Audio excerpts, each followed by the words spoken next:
Chapter 9. A Nightingale's Wish. Once, there lived a great emperor in China.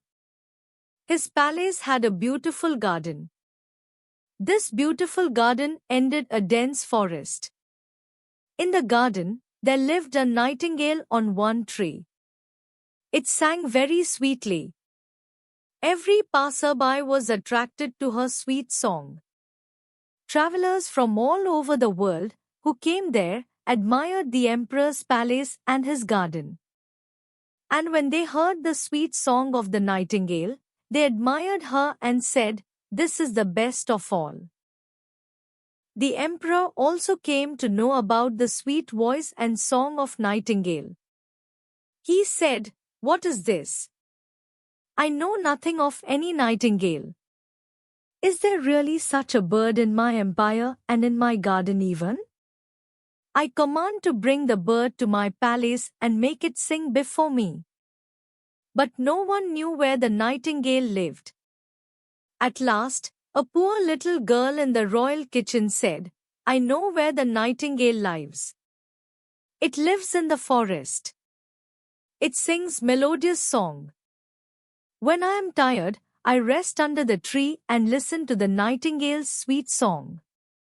Its singing makes me forget everything." So, the little girl went into the forest where the nightingale sang, and half the court followed her. After walking a long distance, the girl stopped near a tree and pointed at a little grey bird.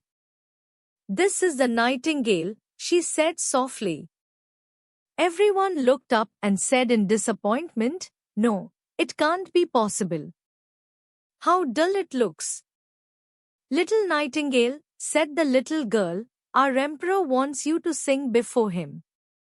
The nightingale replied, "My song sounds best in the forest, but I will come to the palace for the emperor." So, the nightingale went to the palace.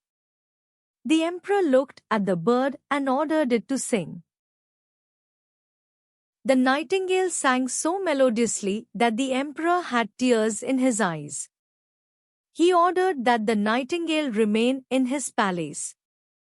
The nightingale was kept in a golden cage and given the best food to eat. Soon, the bird was famous in the whole city. When two people met, one said Nightin, and the other said Gale. This way it became a way of greeting. One day, the emperor received a parcel marked, "The Nightingale." When he opened it, he was surprised to see a golden nightingale. There was a golden key lying beside it. The emperor turned the key several times and it started singing a beautiful song.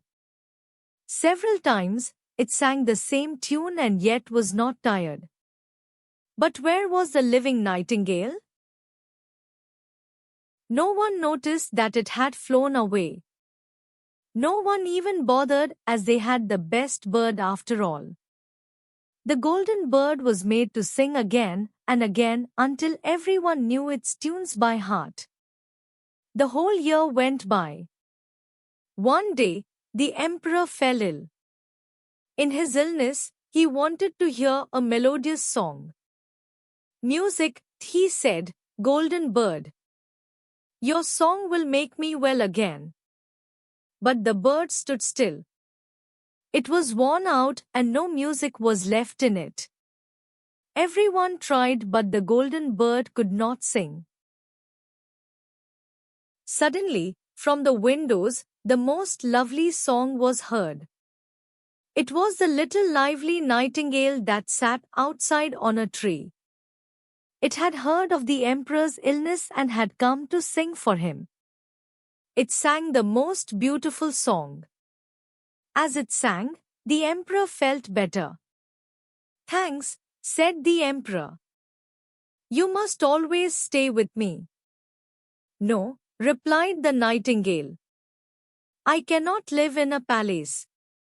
I will come here on the tree near the window and sing for you. But you must promise me something." "I promise," I can do anything for you, said the emperor. Let not any bird live in a cage, said the nightingale. The emperor replied, As you wish. The nightingale flew away happily.